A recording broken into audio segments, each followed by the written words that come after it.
Hey guys, in this lecture or tutorial, we will learn how to find the data type of a variable within the Matlab. We know that variables are very common in any language, either it is Java or Matlab or C hash or any other language.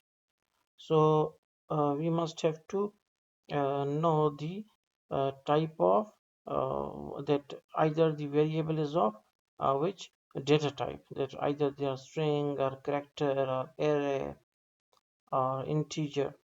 So for it we have a built-in function in MATLAB, that is class.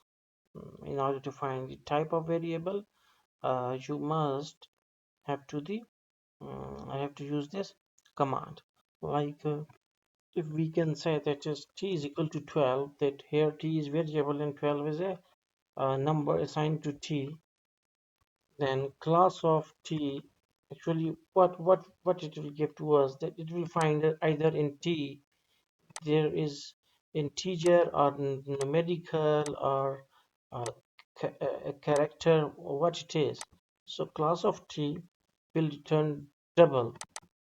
Okay, so actually double is also a data type in which you have integer and decimal, both numbers.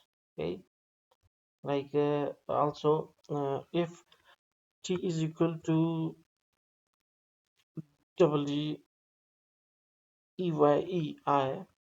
is equal to I, then press enter, t is equal to I, then class of t will return character. That when character is stored, we can find that uh, either t variable is of which data type. In the above case, it is of type double, and in the below case, it is character.